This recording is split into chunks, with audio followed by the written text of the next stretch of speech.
Hoje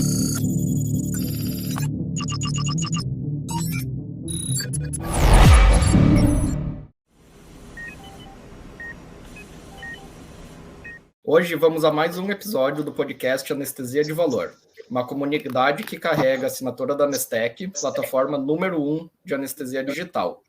Eu sou Jorge Preto, sou médico anestesiologista, CMIO da Anestec, e aqui ao meu lado temos o Jorge Silva, CEO da Anestec, e Luiz Felipe Bolognese, que é Finance and Business Development da Anestec. Luiz, se apresenta um pouco, o pessoal te conhecer, você que está trabalhando aí na Anestec já há um tempo. Explica aí para o pessoal o que é esse nome bonito que você tem aí no teu cargo, cara. Boa tarde, pessoal. Obrigado pela introdução, Jorge. Bom, lá como ele falou, meu nome é Luiz Felipe. Eu toco hoje toda a parte financeira e de novos negócios aqui da companhia, tá? Então, tirando esse anglicismo aí clássico do meu meio, que é o meio financeiro, é a vida como ela é, aqui tocando todo o controle de caixa da companhia, novos investimentos que a gente tem buscado aí no mercado, né? E eu tenho uma história super curiosa aí, porque eu conheci o Diógenes e o Leandro, né, que são os dois cofundadores, do outro lado da mesa, né?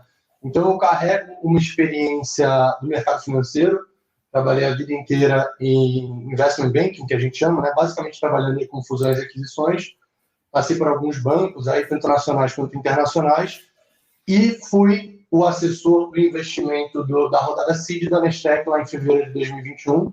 Então, estava do outro lado da mesa, assessorando o grupo de investidores anjo, né, que aportaram aí 3 milhões na companhia. E depois de concluído o investimento, que já conhecendo bem o Jorge e o Leandro, a gente começou a aprofundar uma conversa aí de um futuro em conjunto, e deu super certo. Já estou aí 1 ano e meio na companhia, como ele gosta de falar, na remada. Né, doutor? Diógenes, agora conta a tua versão, né? De como que o Luiz chegou aí para trabalhar com a gente na Nestec. O Luiz chegou antes de mim ainda, né, cara? Conta um pouco aí a tua versão, né? Luiz, eu falei para ele que ia ter uma pauta contigo e outra comigo, Jorge. Eu sou o lado B, da história, né? Vai montar o lado A, para ser o lado B. É fantástico ter um colega com a experiência de banco. A gente chama de Faria Limer, né? A gente começa a falar que ele é o Faria Limer dentro da Nestec, com essa experiência de banco dentro de uma startup. A gente não tem isso, não temos na formação médica uma visão financeira, e depois na startup também não, né? Eu acho que a gente conversa com muitas startups e quando eu conto que tem o Luiz aqui dentro, que ele cuida disso, quem são os indicadores que a gente avalia, quais são os novos skills que a gente teve do ponto de vista financeiro, as startups ficam muito curiosas, e é por isso que eu incentivei muito que a gente batesse esse papo. O Luiz a gente conheceu, então, no processo de diligence, né? Enquanto os investidores estavam avaliando a companhia para fazer o investimento. Obviamente, pela nossa maturidade nisso e, como eu falei, pela nossa formação, ter esse gap, ele ajudou muito na diligência a gente organizar as informações. Nós não tínhamos grandes gaps ou grandes erros ou coisas a serem resolvidas, mas tinha coisas a serem organizadas. E o Luiz trouxe isso, e uma frase que ele usou muito, né? Padrão de mercado. Isso é o padrão de mercado, isso é padrão de mercado. Tinha muita coisa que era novidade para mim e para o Leandro, que ele vinha com isso é padrão de mercado. E assim que terminou a diligência, aconteceu a rodada, os próprios investidores começaram a exigir da gente alguns demonstrativos, indicadores, que foi meio que um processo natural, assim, a gente chamar o Luiz para continuar essa jornada aqui dentro da Nestec.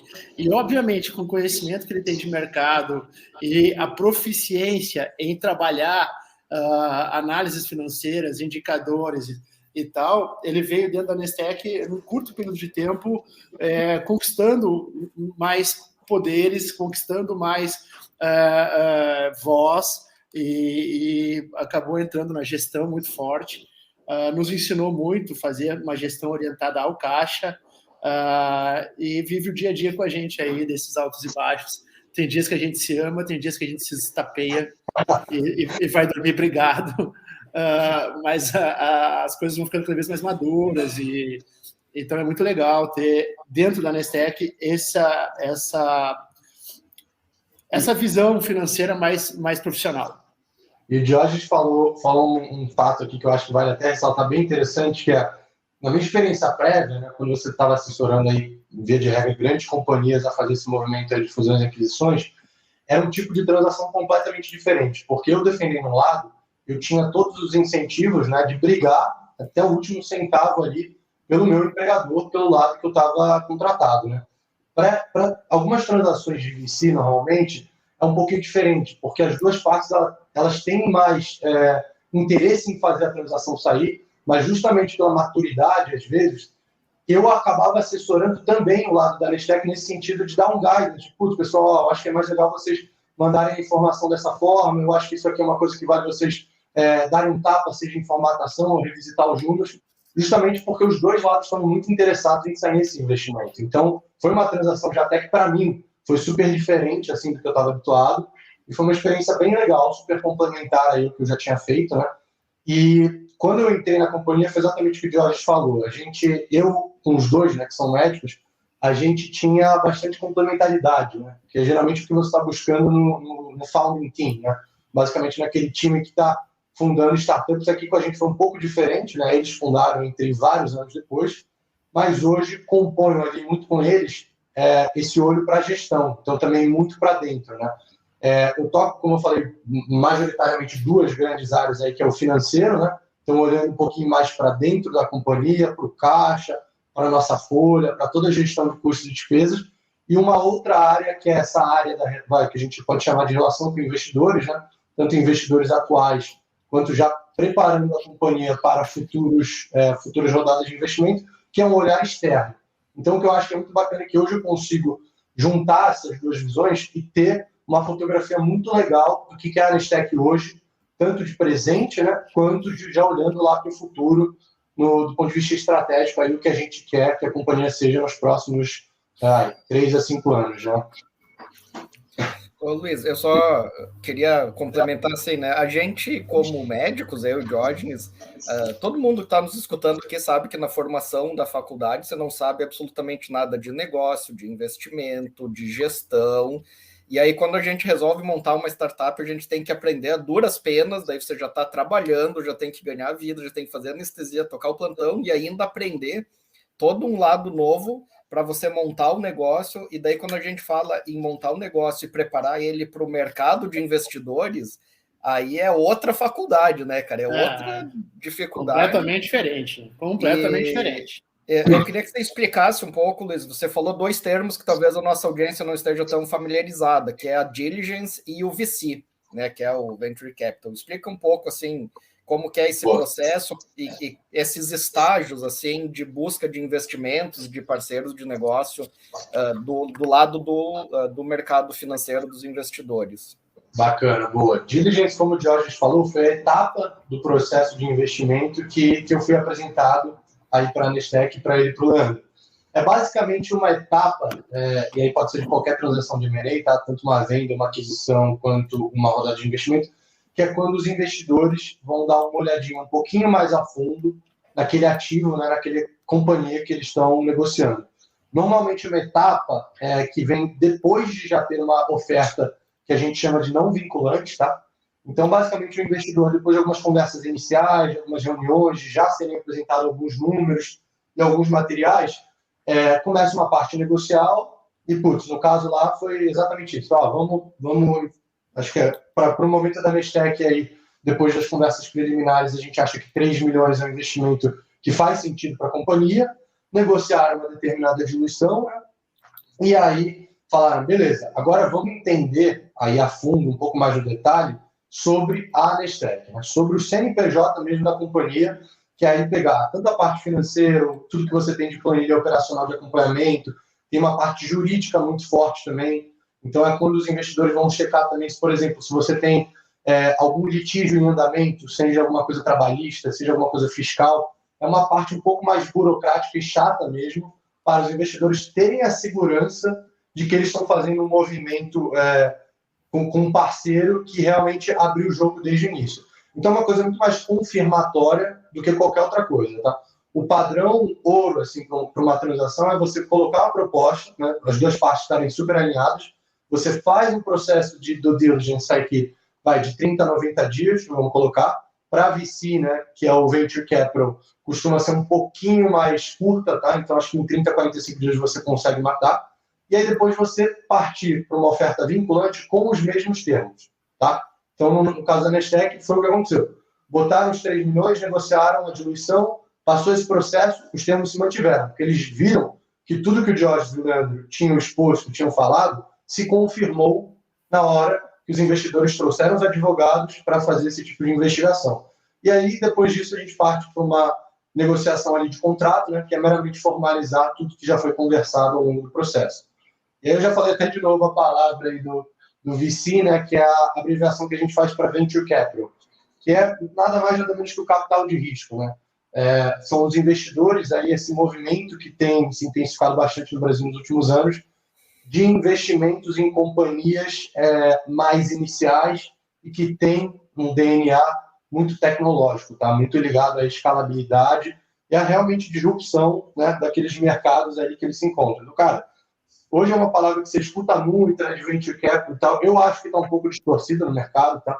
Você vê, sei lá, restaurantes com franquias em cadeia ali falando que levantaram recursos com VC. Cara, se você não tiver uma explicação muito diferente aí do que se espera para esse tipo de investimento, não é um investimento de venture capital, entendeu? Venture capital normalmente está atrelado aí a essa inovação, a essa disrupção, a escalabilidade, e é muito o que a gente encontra na Nestec, né? Acho que aqui é muito fácil a gente mostrar como é uma solução inovadora aí que veio para mudar, virar de cabeça para baixo esse mercado aí da anestesiologia na América Latina, né? Ô, Diógenes, conta pra gente um pouco como foi preparar a empresa para ir atrás do VC. Porque com certeza você perdeu muitas noites, fim de semana, muito tempo nessa preparação. E como foi entender o que você precisava mostrar para esse grupo de pessoas? Porque é diferente você falar com o gestor do hospital, com o colega anestesista, com o time da TI e com o pessoal de investimentos. Como foi essa preparação, cara? Tanto tua quanto da companhia. Ela não é fácil, não, porque ela é completamente diferente daquilo que a gente está preparado na nossa formação acadêmica e aquilo que a gente está se aventurando na inovação. Então, para quem está nos ouvindo, eu acho que tem 3 grupos aqui que são 3 situações diferentes que são importantes a gente compartilhar essa experiência. O primeiro é como anestesista mesmo, o grupo de anestesista para aquele colega que está perguntando o que eu tenho a ver com isso, tá?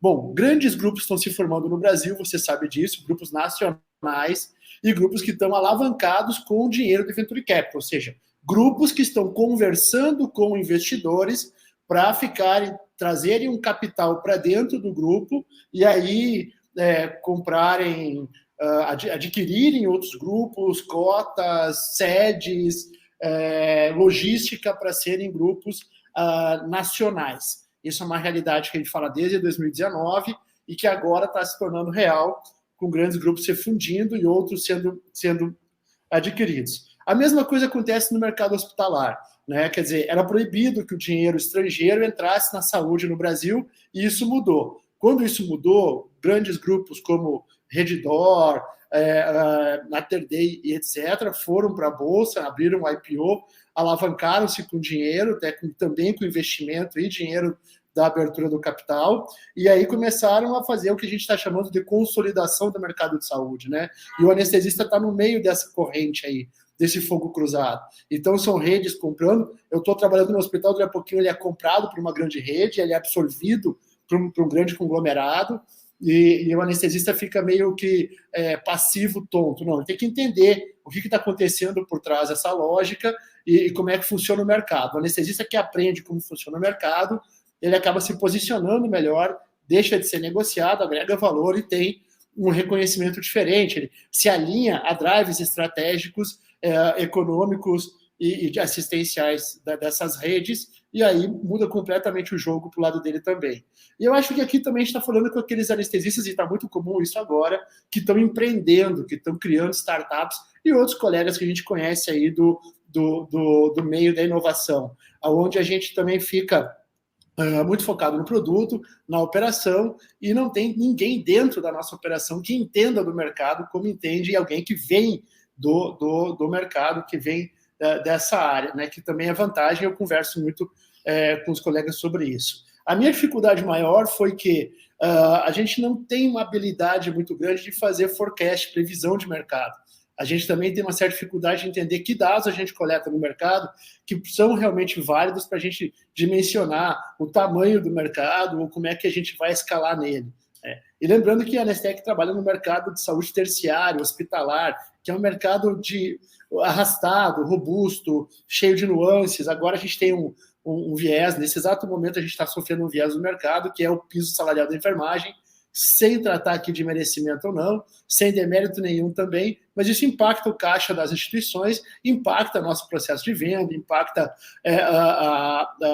o temor do mercado. O mercado a gente aprende que trabalha muito com humor, né? Às vezes o mercado fica de mau humor e aí a bolsa cai, ninguém compra nada, e vai ver que isso é só uma sensação, mas não é realmente, praticamente, nominalmente, ainda não teve o impacto que está dizendo que vai ter. Então, quando o Luiz chegou, ele trouxe uma visão muito dura também do mercado. A gente fala que não existe amor em SP, não tem amor no Excel, né? A hora que o Luiz está olhando para o Excel, ele sempre está batendo, e isso tem vantagem, né? Do ponto de vista de inovação das startups, a gente sabe que a maior causa mortes, né? A maior causa de uma startup sumir do mapa é realmente o caixa, né? Realmente a parte do financiamento descuidou do cash burn, né, da queima de caixa, e o Luiz ele veio com uma visão muito reta em relação a isso, muito cartesiana, né? Então a gente começa aquelas derrapadinhas que a gente dava, ou passaram a ter uma outra conotação. E principalmente quando a gente começa a trabalhar indicadores de sucesso, né? O Luiz, aos poucos, ele foi mudando todo o esquadrão de vendas, o squad de vendas, todo o squad de financeiro, e assim a gente foi adaptando e trabalhando com pontos de vista que até para a inovação a gente não era comum de ver.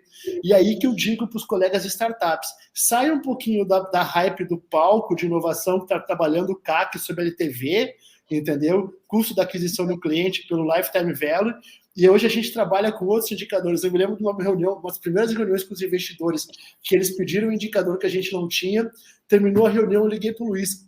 Que porra é essa que o cara pediu aí, que eu não faço nem ideia do que era um trigger na época, né? E hoje a gente tem tudo isso muito bem estruturado, com indicadores year to year, year to date, ou seja, maneiras diferentes de ver a saúde e a evolução da tua empresa, com muito mais assertividade a partir dos dados financeiros, bem estruturados, bem analisados. A gente fala muito, Jorge, de analisar indicadores assistenciais para ver a qualidade da assistência dentro dos hospitais, né? A gente analisa, coleta os dados, constrói indicadores para ver quão bom está a nossa anestesia, o nosso desfecho anestesiando. Do ponto de vista financeiro, é a mesma coisa. São indicadores que, acompanhados constantemente, nos dão uma saúde do que a gente está fazendo ou os riscos que a gente corre. Praticamente, como uma startup é uma empresa no mercado instável, ainda buscando o modelo de negócio ideal, analisar esses riscos com esse profissionalismo financeiro é muito bom. Não é fácil, é desafiador, mas é muito bom ter isso disponível, né? Pois é. Jorge, fala pra gente alguns desses indicadores, assim, tipo, que é o padrão de mercado, que, assim, tipo, ninguém vai avaliar uma startup, uma empresa, sem olhar esses indicadores, porque eu converso com alguns projetos de empreendedores, pessoas que estão tentando empreender, e na maioria das vezes o pessoal não tá colocando a atenção que devia nisso. Cara, ótima pergunta da Jorge. Até que eu queria comentar que o Jorge falou. Eu sou um cara que eu gosto muito de talvez botar em xeque, tá? E levantar algumas bandeiras aí contra tudo aquilo que padroniza, né, 100% ali ao máximo esse universo de startups. Tá? Então, ele até comentou aí alguns casos de, cara, você tem um playbook aí, né, basicamente um livrinho com as regras que a maioria dos fundos Venture Capital segue, que é exatamente, o seu tipo de empresa é esse, então você precisa ter um indicador A, B, C, D. E assim, hoje a gente, conhecendo mais a fundo aqui a nossa operação e depois já de vários testes, né, de idas e vindas, a gente acha que a gente acompanha os indicadores aqui que mais fazem sentido dentro da companhia. E outros, que são aqueles que, como eu falei, estão dentro desse playbook dos fundos de Venture Capital, a gente entendeu que, para o nosso caso, não são aplicáveis. E é uma coisa que até hoje, eu e o Jorge conversando com fundos, o pessoal ainda teima de alguma forma, não, mas cadê esse teu indicador aqui? Aí a gente vai falar, cara, esse indicador a gente não acompanha por causa disso, singularidades do nosso mercado, do ciclo de venda, e o pessoal ainda sofre um pouco de demandar esse tipo de coisa. Então, acho que, primeiro, a gente tem sim, tá, alguns indicadores mais básicos que deveriam ser o baseline, aí, né, o mínimo para as companhias acompanharem, mas eu também acho que tem a parte mais legal, que é justamente o trabalho inteligente, é você entender as nuances do teu business e quais são os indicadores que você acredita que fazem sentido ou não serem acompanhados. Então, assim, os indicadores mais importantes, eles variam muito dependendo do modelo de negócio, tá? Então, assim, você pode ter um modelo de negócio que é um marketplace da vida, que é uma Amazon, que é um Mercado Livre, que é um Rappi, e aí você tem geralmente um setzinho de indicadores ideais. A Nestec, ela trabalha ainda, e com várias ressalvas, né? Como eu falei, a gente tem um monte de particularidade, mas nós somos, em termos de modelo de negócio, o semelhante a um software as a service, né? Que é um SaaS, que é basicamente um negócio de receita recorrente, né? Então, cara, hoje a Nestec, a gente trabalha com uma parcela da nossa remuneração, que é um FII de implantação, é uma coisa que é feita na cabeça, né, quando a gente fecha um contrato, e depois disso a gente cobra uma mensalidade aí, via de regra, ad eterno, tá? Para esse tipo de modelo de negócio, a gente tem um monte de indicador, principalmente relacionado a esse tipo de recorrência, que é muito interessante. Então, a gente acompanha muito, cara, quanto de receita a gente tem contratado, né, já com contratos assinados, para o próximo mês, né, que são, entre aspas, aí, receitas garantidas. Esse é um indicador que eu diria mais importante hoje nosso, que é aquele que a gente consegue analisar a estabilidade da companhia, né, e aquela receita, a parcela recorrente já contratada aqui para dentro da companhia. Junto com esse indicador, tem um muito importante que é o churn, que esse é um muito global no mercado, que é basicamente os cancelamentos que a gente tem dentro da nossa base de cliente. Esse eu acho que é, inclusive, um super diferencial aqui da Nestec, que é o nosso churn histórico, então, os nossos cancelamentos históricos, eles tendem a zero. A gente teve um ou outro caso aí muito específico durante a pandemia, com a sua situação delicada aí à beira da falência e tal, mas tirando esses casos aí muito pontuais, o cliente que fecha com a Nestec não cancela. Então, isso é uma coisa que, para vários outros negócios que também tem um modelo de negócio de SaaS, é muito, muito difícil de ser encontrado.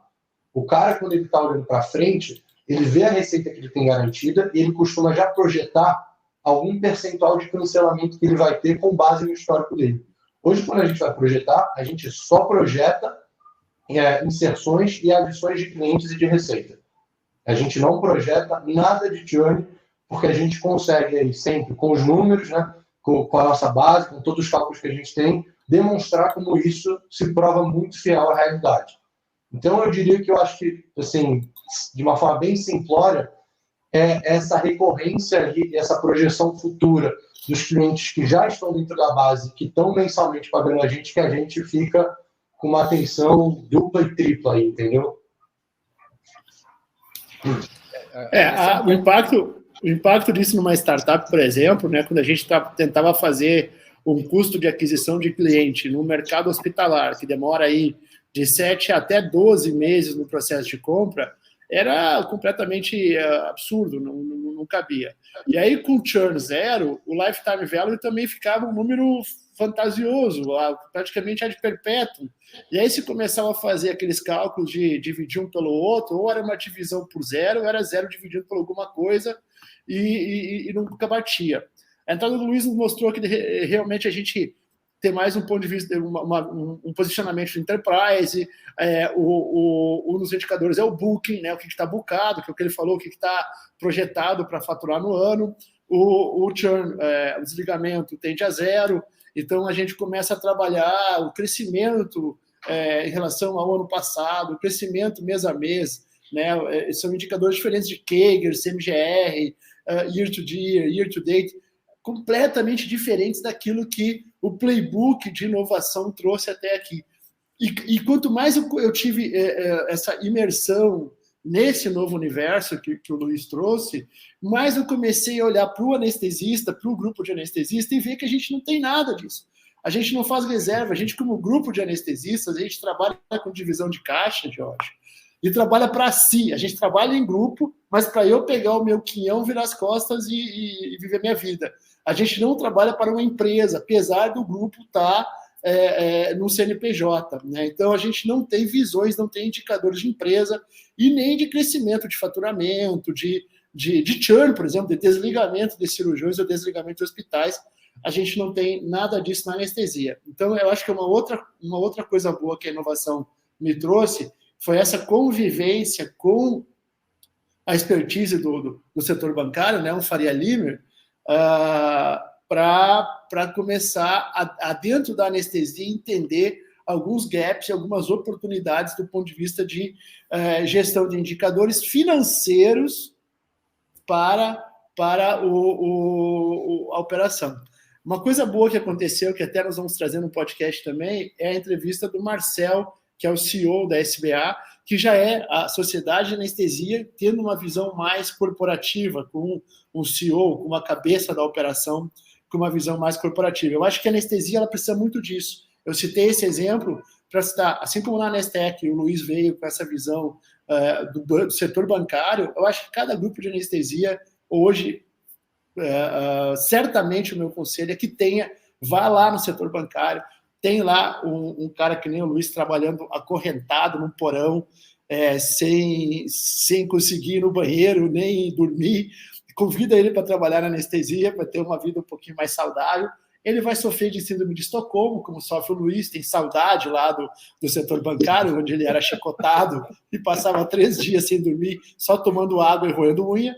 Ele tem saudade desse momento aí, mas também eu acho que o grupo de anestesia ia ter grandes vantagens em ter alguém com essa expertise na operação. Certamente muita coisa ia evoluir a partir do momento que você bota alguém do setor bancário para trabalhar na saúde. Tem uma questão, eu sempre falo quando a gente conversa sobre isso, que normalmente os anestesistas eles trabalham em grupo, numa empresa, aí eu falo assim, quantos % do faturamento você reserva para reinvestir na tua empresa? Não, 0. Não, a gente paga as contas e divide o resto. Foi, cara, então não é uma empresa. Então vocês estão fazendo um agrupamento de pessoas para operacionalizar a prestação de serviço. União estável. É uma união estável. Mais ou menos uma união estável. Não é uma empresa, é uma união estável.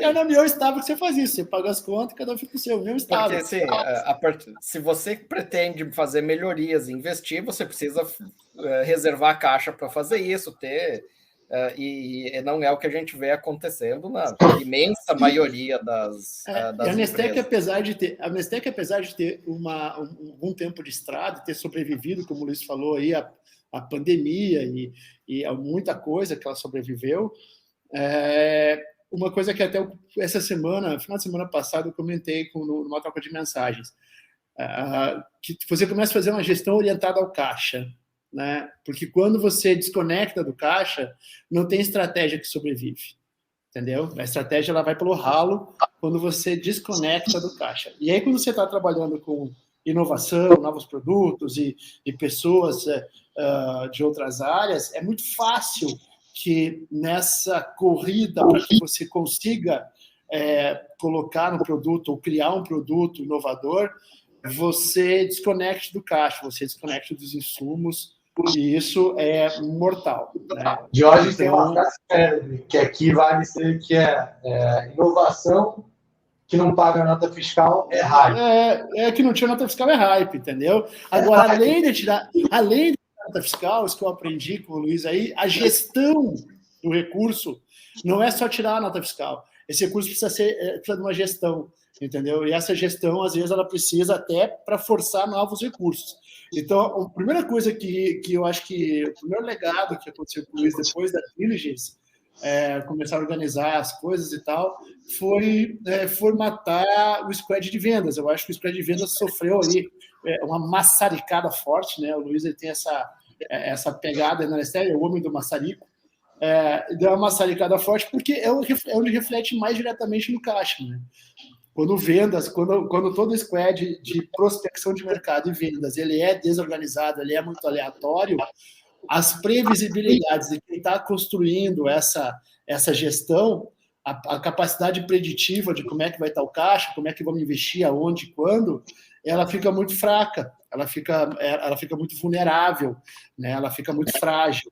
E aí foi legal que o Luiz, a gente virou para o squad de vendas e foi botar lá primeiro uma formatação. E depois foi estendendo isso a todas as áreas da empresa. Eu acho que hoje a gente tem, pelo menos, uma boa intenção de ter uma gestão orientada ao caixa, sempre protegendo.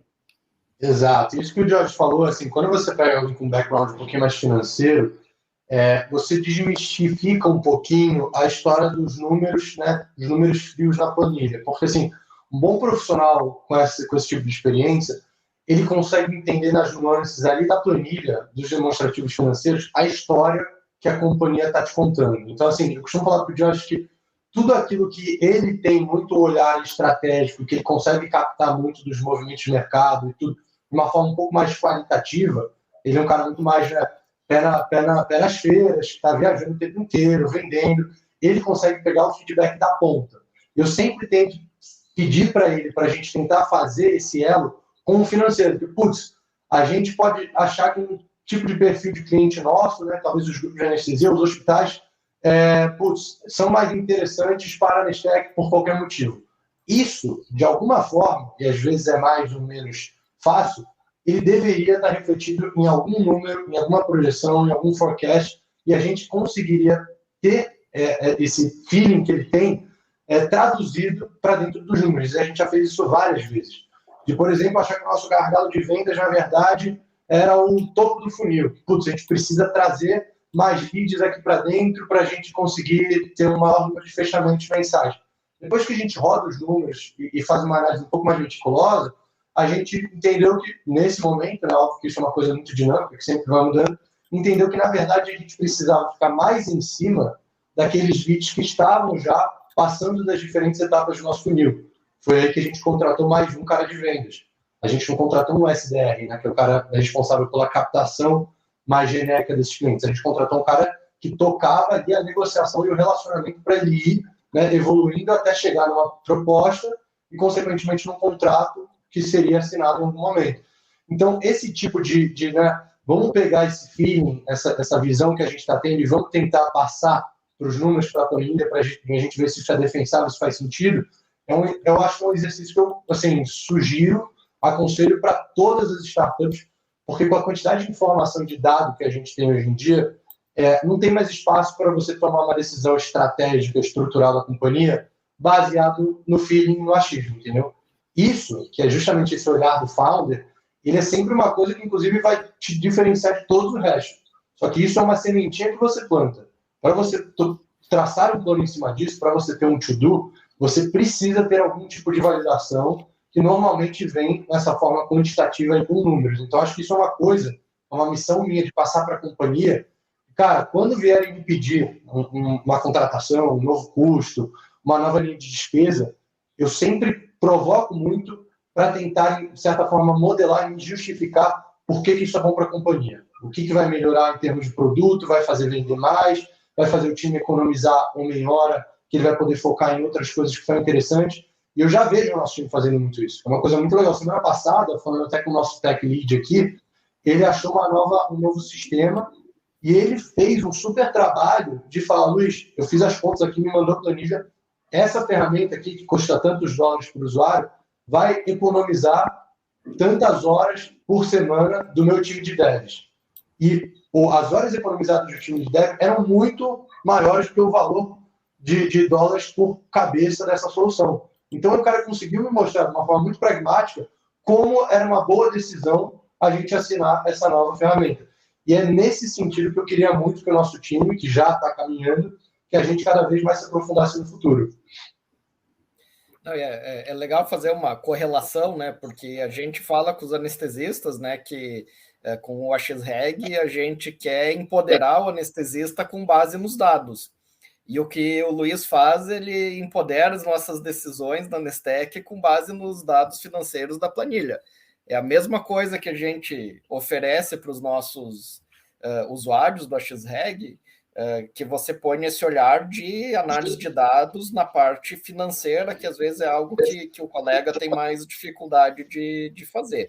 E aproveitando a correlação, né? O caixa é o nível 1A de evidência, né, Diógenes? É aquele caixa que rei. É inquestionável. Caixa é rei. Faturamento caixa é vaidade, caixa...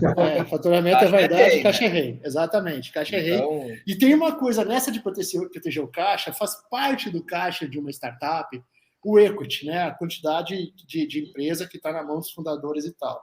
E existe uma das coisas que foi legal também a vinda do Luiz, com a expertise dele para a Nestec, existe nesse nosso meio uma camada, um limbo de investidores que não são investidores, de boutiques de M&A, de uma série de propostas de investimento envolvendo só smart money, por exemplo, que eu vou investir em você em troca da sua empresa, mas eu não vou botar R$1, vou botar o meu network, por exemplo. Experiências que, inclusive, eu e o Leandro já tivemos e que não foram tão saudáveis para o caixa. Não que não tiveram mérito, mas definitivamente não foram saudáveis para o caixa. E hoje é bom ter alguém do setor bancário, porque todo esse tipo de conversa já cai direto no colo do Luiz, né? E aí ele difere lá, ele faz uma separação daquilo que tem valor para a parte financeira da companhia e o que não tem, com conversas muito mais elaboradas, né? Com conversas muito mais direcionadas com esses players que nos abordam. 90% deles são descartados na primeira conversa, sabe? Então é bom ter isso, de ter uma conversa, achar que tem algo interessante, o Luiz fazer uma análise financeira e dizer, não tem interesse, não vai evoluir. E isso tem muito no nosso meio, né? Tem muito no meio da inovação, empresas ou pessoas individuais com propostas de compra e venda, de success fee, de vou te ofertar isso aqui em troca daquilo lá.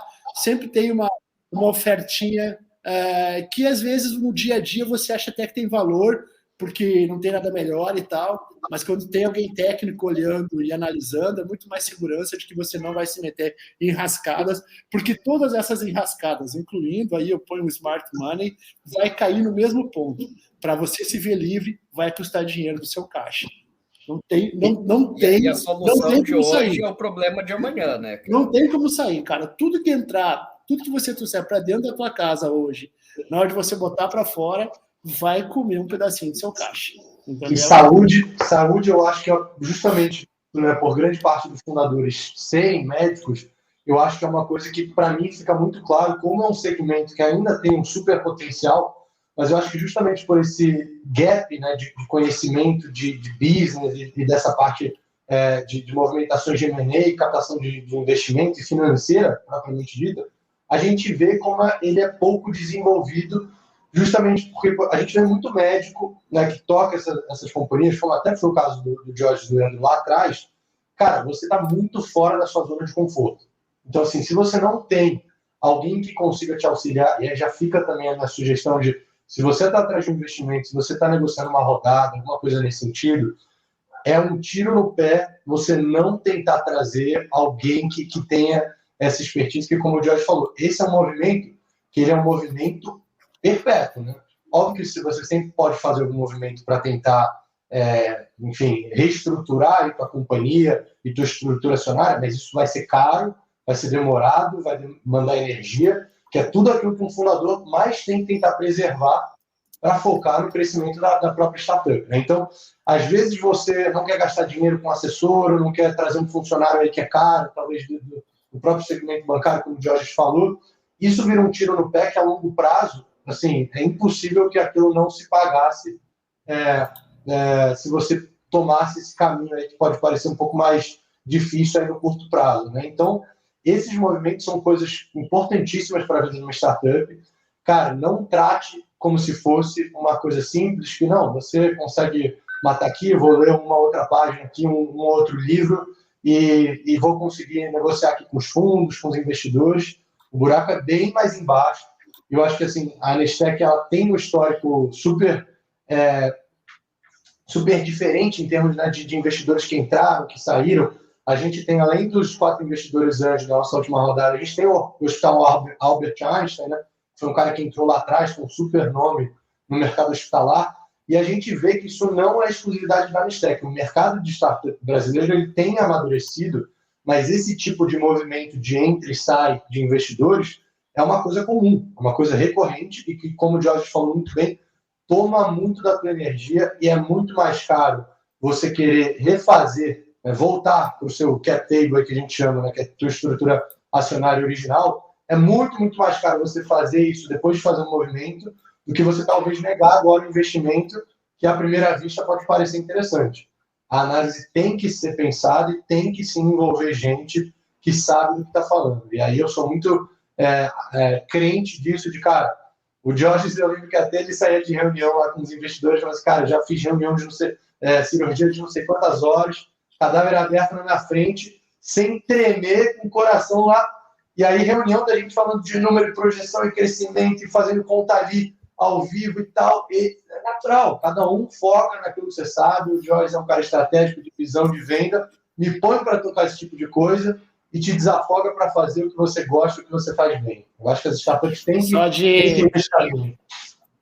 Eu me senti R1, né? Para os colegas anestesistas que estão escutando, já macaco velho, já dando aula de empreendedorismo, aí vou para reunião com investidores e acabo me sentindo R1, tomando esporro, porque chegou atrasado para o plantão. A sensação era a mesma, isso é muito desconfortável para a gente.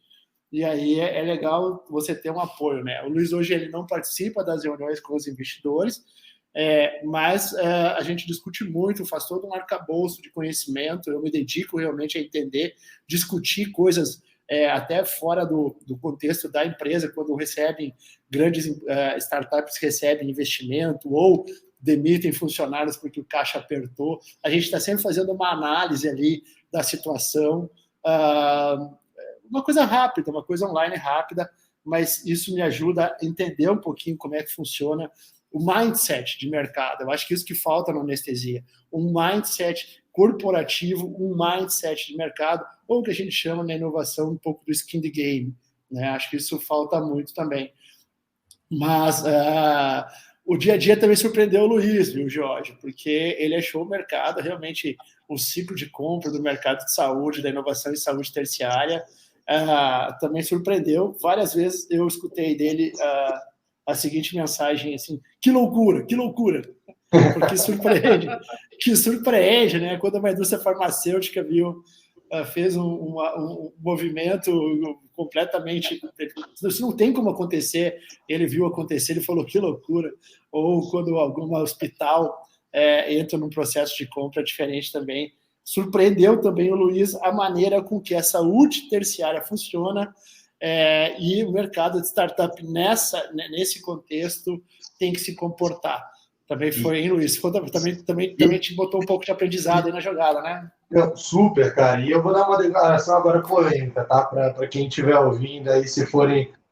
Que isso é uma coisa que me dói relacionada ao ciclo de venda mais arrastado, que é se os anestesistas, né, se os gestores hospitalares e os diferentes poderes até dos próprios grupos e hospitais fossem um pouco mais orientados a tudo isso que a gente está falando, né, do financeiro, do caixa, do retorno, o nosso ciclo de venda seria muito mais fácil e muito mais curto. Vou explicar. Você acha que existe também essa mesma imaturidade na cabeça da operação hospitalar, Luiz? Falta gente do mercado de finanças na cabeça da gestão hospitalar, na sua opinião? Polêmico também, tá? Vão querer me linchar aqui, mas eu acho que falta muito, tá? De uma visão um pouquinho mais pragmática dos números, de um pouquinho mais profundo até, eu vou dizer, tá? De análises e discussões profundas mesmo no detalhe. É uma coisa que eu sinto falta, porque hoje a gente tem um exercício aqui interno, que é o que a gente chama da nossa planilha de retorno sobre investimento, que a gente conseguiu modelar financeiramente quantitativamente o retorno que a Nestec pode trazer financeiro para os grupos e para as instituições. E é um negócio assim, detalhado, tá? Com várias premissas, com vários outputs, né? com um gráfico ali, com uma série de diferentes variáveis. Foi uma coisa que tomou bastante tempo, que a gente foi e segue sempre refinando aqui internamente. E eu não me lembro de fazer uma reunião, né, com o hospital, com o grupo, em que eu conseguisse debater, né, não vou falar nem de igual para igual, mas assim, com alguém que estivesse olhando com o mesmo foco que eu, sabe, para o financeiro, para o caixa, nessa profundidade que eu gostaria, porque assim, eu acho que o debate ia ficar muito mais rígido. O cara poder falar, ó, você, além de todo o ganho assistencial, né, toda a inovação e disrupção por trás, financeiramente, você vai economizar por causa a tua fatura vai ser emitida mais rápido, você vai conseguir diminuir o número de dias que você tem hoje para receber a tua fatura cirúrgica, você vai parar de gastar com material e serviços de impressão, você vai conseguir diminuir o turnover da tua sala cirúrgica, então você vai conseguir, com os mesmos recursos, fazer mais cirurgias, né, dentro da sua instituição, trazendo, assim, consequentemente, mais receita. Então, assim, tem várias premissas e várias variáveis que a gente faz um trabalho de simulação para mostrar que, ó, tira todo o ganho assistencial, toda essa história que, por si só, já deveria ser mais do que suficiente para você adotar a Nestec, e vamos botar para os números. Compra aqui a nossa solução, vira nosso cliente, que em 4, 5, 6 meses, dependendo do caso a caso, essa solução já vai se pagar e você vai estar gerando valor financeiro para a tua instituição. Quando eu vou para esse tipo de discussão mais profunda, eu sinto que tem uma falta ali de expertise mesmo para entender talvez tudo aquilo que a gente esteja trazendo. Isso me dói, porque eu falo, putz, eu estou tentando mostrar para o cara que isso faz sentido, e óbvio que pode super ter uma discussão, sabe? Pode voltar falando, Luiz, você está agressivo nessa premissa, eu não acho que seja por aí, beleza, vamos ajustar e ver como fica esse novo número agora, depois desse teu feedback, que é super importante, né? Cada instituição vai ter também uma particularidade, mas eu não sinto que esse ping-pong ele vem, entende? Então eu fico naquela, putz, talvez todo esse processo demorou 6 meses para me convencer a diretoria que fazia sentido o cara contratar o XREG. Talvez se ele tivesse um cara com um background mais parecido com o meu, em 2 semanas de reunião aqui de qual a gente teria matado e ele teria conseguido mostrar isso para a diretoria dele. Então isso é uma coisa que espero que o mercado amadureça, que eu acho que só vai trazer valor e melhorar para todo mundo, não só para a gente, não para eles, toda a cadeia de valor.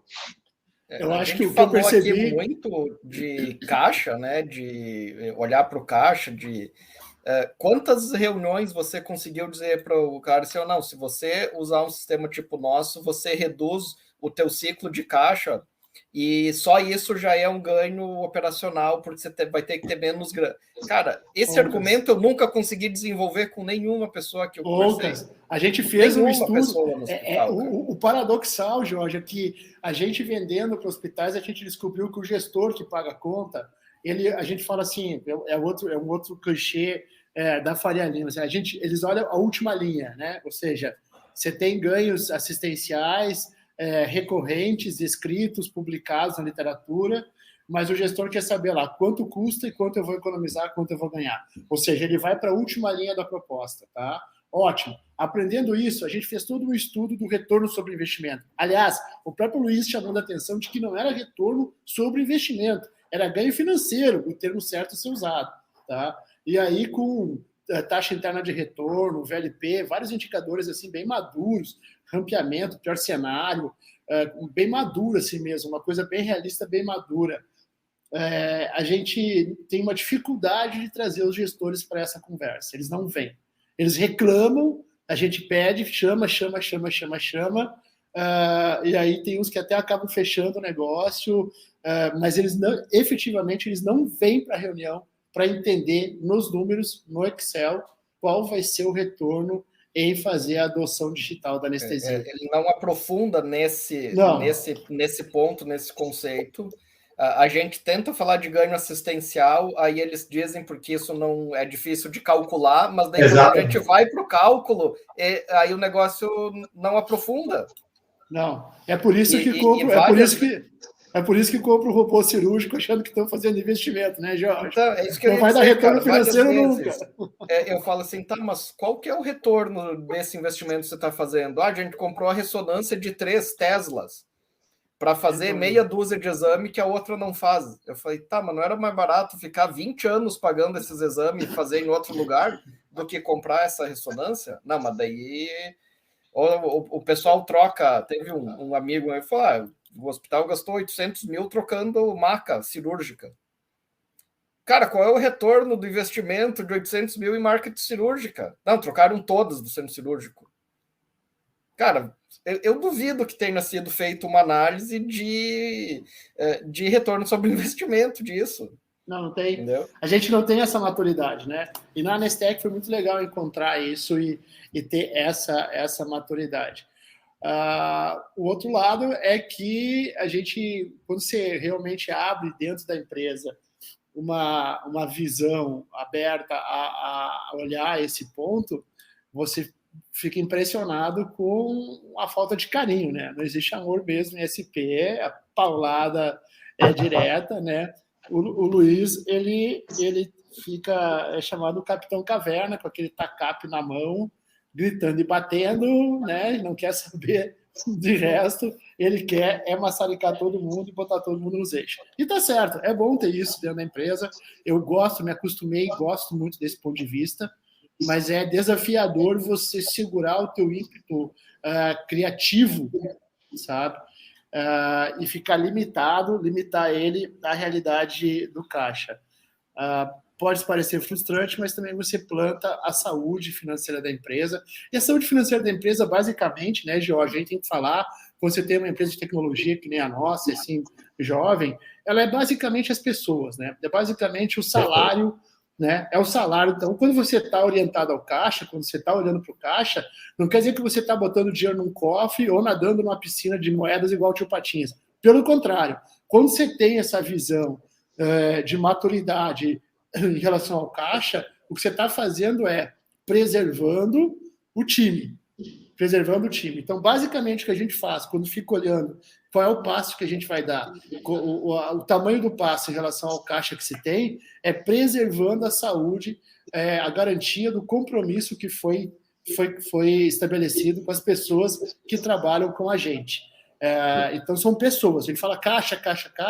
Na verdade, na Anestec, caixa é igual a pessoas. Né? O que a gente está fazendo é preservando a capacidade da empresa de manter aglutinado o bom time que ela tem. E eu acho que isso é muito na anestesia também. Quando a gente vê os grupos hoje da anestesia, principalmente os pirâmides, esfarelando o meio da pirâmide, porque as projeções não foram cumpridas, tanto de tempo livre quanto de ganhos, é que as empresas, os grupos não estão no comportamento de empresa, pensando que, ao preservar o caixa ou ao ter uma maturidade de caixa, é uma maturidade de time, de equipe que está se preservando. Essa é uma visão muito clara também. Perfeito. Só complementando, eu acho que a gente fala muito em caixa, né? A gente brinca caixa, é o nosso mantra aqui. Eu acho que tem muito a ver também com eficiência, né? E com essa história do retorno sobre os diferentes investimentos que você está fazendo. Então, assim, tudo dentro da companhia, aquilo que a gente escolhe por gastar, né, por um custo, por uma despesa, é, de certa forma, por algum ótimo investimento. Então, quando você contrata uma pessoa a mais, ou quando você até opta por manter o time que você tem hoje, né, renovando, pagando mais um salário, tudo isso é uma decisão sua. E uma coisa que a gente tem feito, um exercício aqui diário nosso, é de entender como, com esses mesmos recursos que a gente tem hoje na Anestec, a gente consegue ser mais eficiente. Eu acho que isso é uma sugestão até para todos os grupos, para todos os hospitais, até com esse momento de mercado, que, como a gente falou um pouquinho aqui hoje, ele deu uma virada nos últimos meses, né? Tá um momento, o investidor, e aí eu digo todos os investidores, tá? De venture capital, o cara de bolsa de valores, eles estão mais inseguros, eles estão com o pé atrás, deram uma fechadinha na torneira, né? Ainda tem coisa pingando, mas muito menos do que a gente viu alguns meses atrás, um ano atrás. Então é um momento de você ser eficiente. Quer saber como é que eu vou conseguir trazer mais retorno com os mesmos recursos? Uma iniciativa, por exemplo, que a gente fez aqui dentro de casa tá mais caro, né, da gente sair viajando pelo Brasil, participando de 100% dos eventos e tudo. Não sei se é uma coisa hoje que a gente quer, porque eu não sei se o custo envolvido é uma coisa que, para todos esses casos, ele se justifica. Então, o que a gente pode fazer? Vamos pegar a nossa base hoje de clientes, que são caras que a gente já tem relacionamento, que, via de regra, já usam a nossa solução e como eu falei aí com o Churn Zero, a gente tende a fazer um ótimo trabalho aqui com os nossos clientes. Vamos ver como a gente consegue aumentar o nosso ticket com esse cliente. Vamos pensar em fazer um upsell, né, que é vender uma nova funcionalidade, um novo produto. E é esse tipo de insight que você precisa ter ali para esses momentos aí mais de tempestade no mercado, que acabam trazendo lá do outro lado, né, quando o mercado tiver mudado de humor, os vencedores normalmente vão nesse sentido, que são caras que não necessariamente saem cortando tudo, fecha todos os investimentos, demite todo mundo, são caras que conseguem ter essa pegada mais eficiente de como lidar com caixa, como lidar com os recursos, e a gente tem vários exemplos aqui de coisas que a gente tem feito nesse sentido e tem dado um super de um resultado aqui para a gente. Então, acho que isso, até para os grupos aí, para os hospitais, se já não estiverem fazendo, vale muito olhar não só o que você está gastando, né, mas o que aquilo está trazendo, quais são as outras alternativas que você poderia estar postando ao invés disso. Que tem a ver com as marcas que o Jorge falou, né? Será que, putz, o cara poderia ter caixa, tá? A caixa é rei, a empresa está com caixa legal, tem 800 mil para gastar. Será que é com marca, que é a melhor alternativa que você tem hoje para criar valor na sua companhia? De longe aqui não parece ser, né? Não sei as particularidades, mas a reflexão, a provocação é um pouco essa. E isso é uma coisa que é uma certeza universal, né? O mercado é cíclico.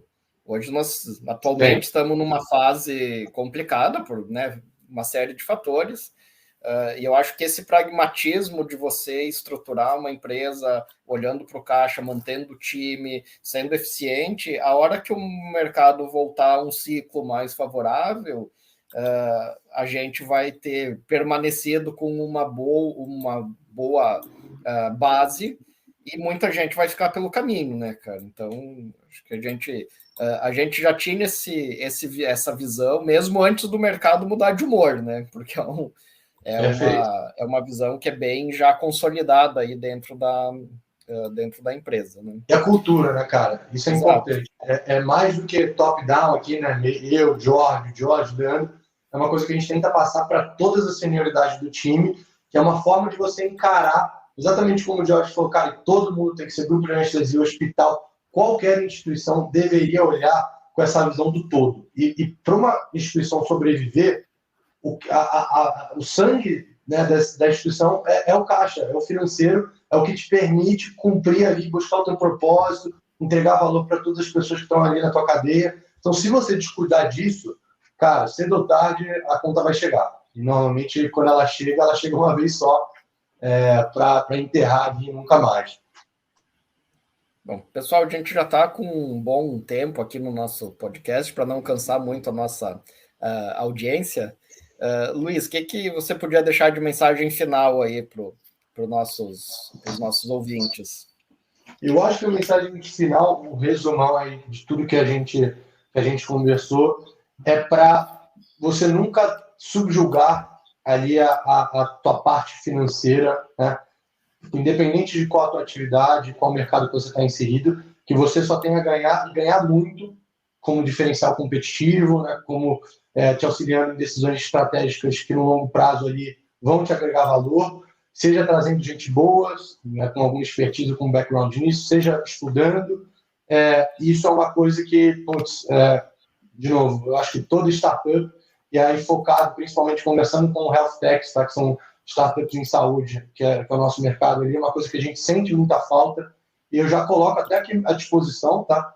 Tanto eu, acho, quanto o Diógenes aí, se alguém quiser reach out, entrar em contato para bater um papo, para a gente aprofundar, ou passar alguma dica, algum controle que a gente faz aqui, portas super abertas, que eu acho que o ecossistema inteiro precisa disso e, no fundo, vai ser bom para todo mundo, tá? Acho que essa é a mensagem final aqui para quem estiver nos escutando.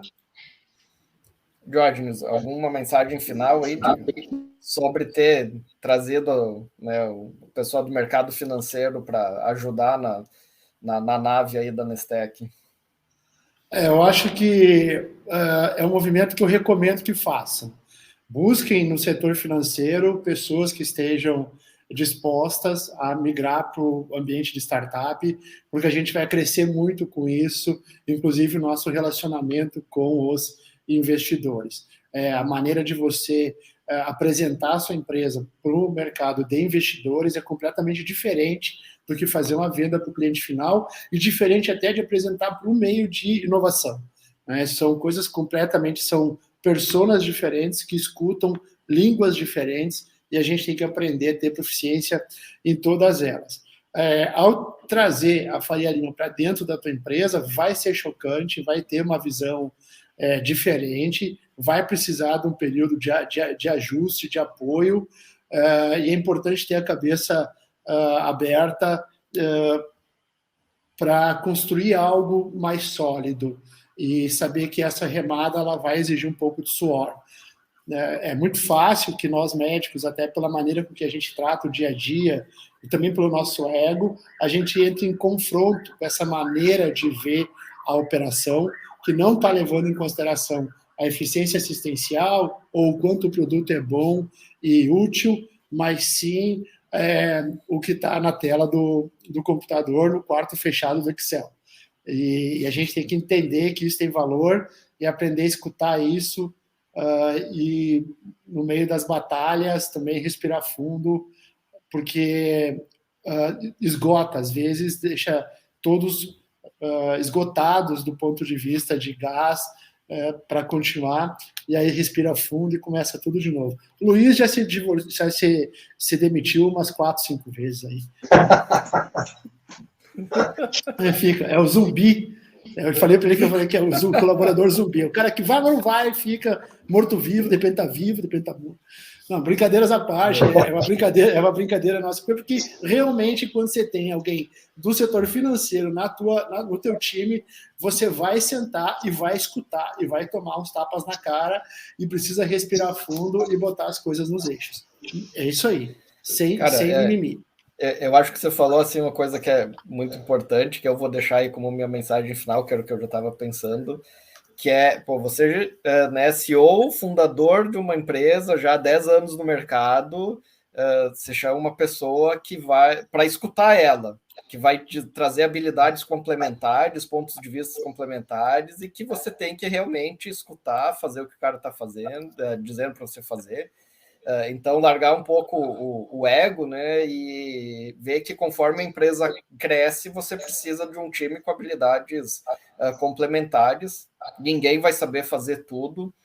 Eu vim recentemente para a empresa para ajudar com habilidades complementares também, para a gente ir juntando um time cada vez mais eficiente, mais multiprofissional, para alcançar o objetivo de crescer cada vez mais, levar a nossa transformação, adoção digital, a tecnologia aí para salvar as vidas, para melhorar o trabalho do anestesista, melhorar a gestão, levar o nosso ganho assistencial e eficiência operacional aí para os nossos clientes. Pessoal, com isso a gente encerra aqui o nosso podcast do Anestesia de Valor. Muito obrigado, Diógenes, Luiz, foi um prazer conversar com vocês. Espero que a audiência tenha curtido mesmo quanto eu com essa conversa. Até o próximo episódio. Bom, obrigado. Adeus. Tchau. Tchau.